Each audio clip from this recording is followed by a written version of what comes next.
ও স্নেহের 2024 সালের নতুন বছরের ষষ্ঠ শ্রেণীর ছাত্রছাত্রী বন্ধুরা, আশা করি তোমার সবাই ভালো আছো। আজ আমরা যে বিষয়টি নিয়ে আলোচনা করব, ষষ্ঠ শ্রেণীর সেকেন্ড সামেটিভ অর্থাৎ দ্বিতীয় পর্যায়ক্রমিক মূল্যায়নের ভূগোলের সিলেবাস, প্রশ্নকাঠামো এবং নমুনা প্রশ্নপত্র নিয়ে। প্রথমে তোমরা সিলেবাসে দেখে নাও কী কী বিষয় তোমাদের সেকেন্ড সামেটিভ অর্থাৎ দ্বিতীয় পর্যায়ক্রমিক মূল্যায়নে থাকবে। দ্বিতীয় পর্যায়ক্রমিক মূল্যায়নের ক্ষেত্রে ফুল মার্কস থাকবে 25, আর সময় তোমাদের থাকবে 50 মিনিট। তোমাদের থাকবে জল, স্থল, বাতাস, বরফে ঢাকা মহাদেশ, আবহাওয়া, জলবায়ু, ভারতের জলবায়ু, ভারতের মাটি, ভারতের স্বাভাবিক উদ্ভিদার, ভারতের অরণ্য ও বন্যপ্রাণ। ভারত থেকে থাকবে ভারতের জলবায়ু, ভারতের মাটি, ভারতের স্বাভাবিক উদ্ভিদার, ভারতের অরণ্য ও বন্যপ্রাণ। ভালো করে দেখে নাও, এই বিষয়গুলো তোমাদের কিন্তু সেকেন্ড সামেটিভ অর্থাৎ দ্বিতীয় পর্যায়ক্রমিক মূল্যায়নে থাকবে। ভালো, তোমরা প্রশ্ন কাঠামোটাও দেখে নাও। এবার আমরা নমুনা প্রশ্নপত্রটা দেখে নেব। কিন্তু আমরা ষষ্ঠ শ্রেণীর সেকেন্ড সামেটিভ অর্থাৎ দ্বিতীয় পর্যায়ক্রমিক মূল্যায়নের ভূগোলের কোশ্চেন পেপারটা দেখতে পাচ্ছ। ফুল মার্কস তোমাদের রয়েছে 25, আর সময় তোমাদের রয়েছে 50 মিনিট। একে দাগে রয়েছে সঠিক উত্তর নির্বাচন করে লেখো যে কোনো 6টি। প্রতিটি প্রশ্নের মান 1 করে 1 × 6 = 6। প্রথম, অন্ধকারাচ্ছন্ন মহাদেশ বলা হয় এশিয়াকে, আফ্রিকাকে, ওশিয়ানিয়াকে না উত্তর আমেরিকাকে? উত্তর হবে আফ্রিকাকে। পরের প্রশ্ন, পৃথিবীর বৃহত্তম নদী হলো নীল নদ, সেন্ট লরেন্স, আমাজন না গঙ্গা? উত্তর হবে আমাজন। পরের প্রশ্ন, আন্টার্কটিকার চারিদিকে আছে ভারত মহাসাগর, আটলান্টিক মহাসাগর, কুমেরু মহাসাগর না প্রশান্ত মহাসাগর? উত্তর হবে কুমেরু মহাসাগর।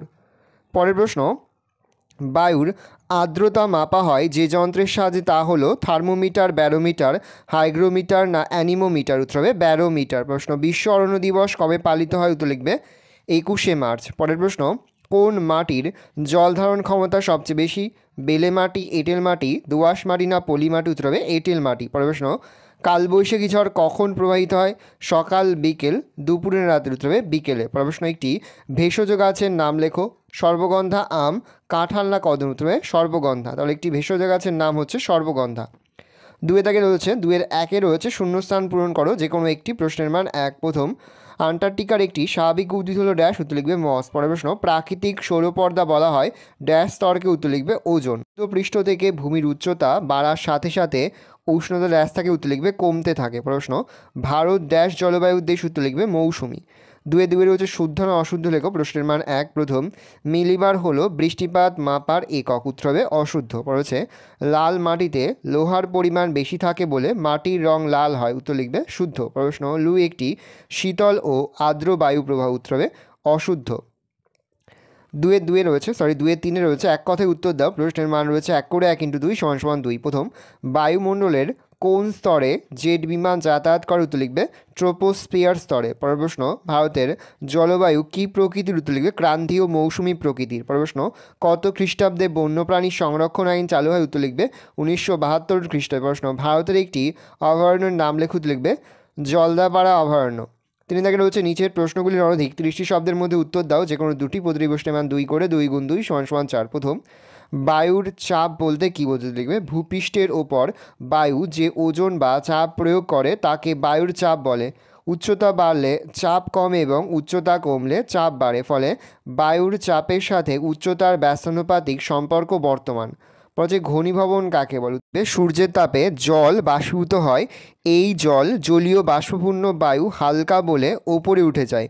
ওপরে উঠে বায়ুর উষ্ণতা এবং চাপ কমে যাওয়ার ফলে ছোট ছোট জলকণায় পরিণত হয়।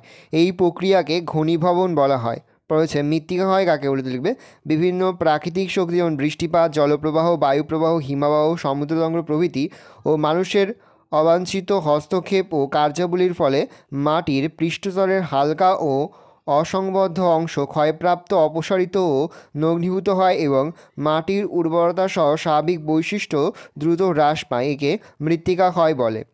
4 দাগে রয়েছে নিচের প্রশ্নগুলির অনধিক 50 শব্দের মধ্যে উত্তর দাও যে কোনো দুটি। প্রতিটি প্রশ্নের মান 3 করে 3 × 2 = 6। প্রথম, লু এবং আধি সম্পর্কে লেখো। লিখবে গ্রীষ্মকালে উত্তর ও উত্তর পশ্চিম ভারতে, বিশেষত রাজস্থান, উত্তরপ্রদেশ, হরিয়ানা, বিহার প্রভৃতি রাজ্যের কিছু অংশে দিনের বেলায় অত্যন্ত উষ্ণ এবং শুষ্ক এক প্রকার বাতাস প্রবাহিত হয়। একেই লু বলা হয়। এই বাতাসের উষ্ণতা প্রায় 50 ডিগ্রি সেন্টিগ্রেড ছাড়িয়ে যায় এবং এর প্রভাবে মানুষের মৃত্যুও ঘটে। পশ্চিম ভারতে ওই একই সময়ে গ্রীষ্মকালে এক প্রকার ধূলিঝড়ের সৃষ্টি হয়, একে আধি বলে। এর গতিবেগ ঘন্টায় 50 থেকে 80 কিমি হয় এবং আকাশ অন্ধকার হয়ে এই ঝড়ের আগমন ঘটে। পরে হচ্ছে পশ্চিমী ঝঞ্ঝা কাকে বলে? উত্তর লিখবে শীতকালে ভারতে সাধারণত বৃষ্টিপাত হয় না এবং আবহাওয়া শুষ্ক থাকে, কিন্তু এই সময় ভূমধ্যসাগরের দিক থেকে একটি নাতিশীতোষ্ণ ঘূর্ণবাত উত্তর হাইপেন পশ্চিম ভারতে প্রবেশ করে যায়, ফলে 2-4 দিন আকাশ মেঘলা থাকে এবং ঝিরঝিরে বৃষ্টি হয়। একেই পশ্চিমী ঝঞ্ঝা বলে। এর ফলে শীতের তীব্রতা অনেকটাই বেড়ে যায়।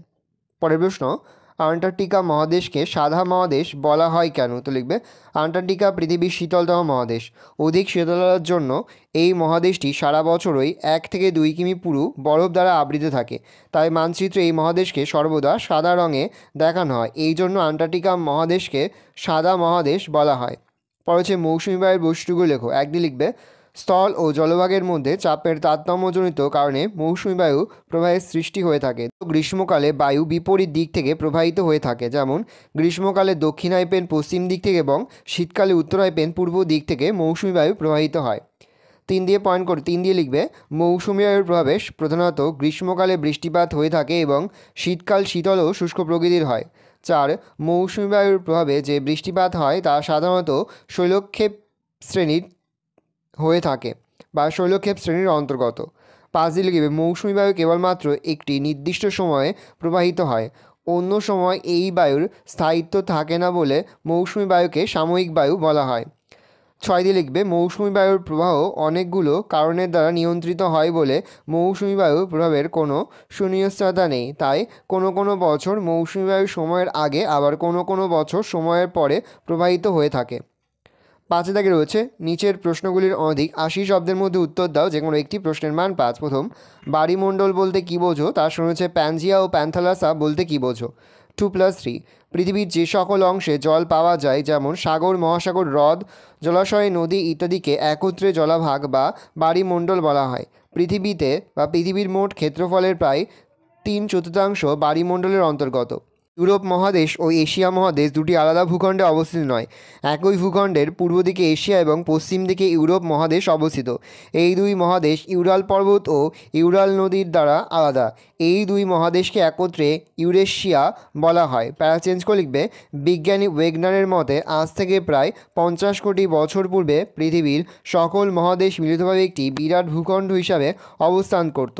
তার নাম ছিল প্যানজিয়াকে বেষ্টন করে চারিদিকে যে জলভাগ বা মহাসাগর অবস্থিত ছিল তা হলো প্যান্থালাসা। প্রায় 20 কোটি বছর আগে ভূ আন্দোলনের ফলে প্যানজিয়া ভাঙতে শুরু করে ও ভাঙা টুকরো পরস্পর থেকে সরে যেতে থাকে। এভাবে বর্তমানে 7টি মহাদেশ ও 5টি মহাসাগর সৃষ্টি হয়েছে। পরে হচ্ছে বিশ্ব উষ্ণায়ন কাকে বলে? তার সঙ্গে হচ্ছে ওজোন স্তর ধ্বংসের ফলে কী কী কুপ্রভাব দেখা যায় বা দেখা দিচ্ছে। 2+3 বিশ্বায়ন, জীবাশ্ম জ্বালানির দহন, রাসায়নিক সারের ব্যবহার, শিল্প কারখানা প্রভৃতি থেকে নির্গত বিভিন্ন গ্যাস বায়ুমণ্ডলে অনবরত মিশছে। ফলে এই সকল গ্যাস যেমন CO2, carbon monoxide, methane, nitrous oxide, CFC ইত্যাদি পৃথিবীব্যাপী বায়ুমণ্ডলের গড় তাপমাত্রা বাড়িয়ে দিচ্ছে।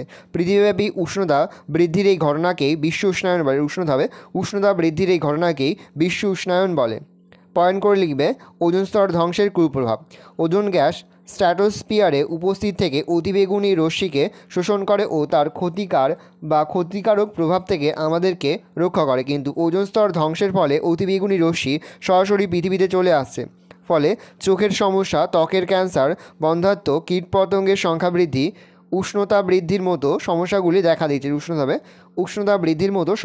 দেখা দিচ্ছে। পরে তোমাদের রয়েছে 5-3 উষ্ণতার তারতম্যের ভিত্তিতে বায়ুমণ্ডলের স্তর বিন্যাস করে এবং প্রতিটি স্তরের সংক্ষিপ্ত পরিচয় দাও।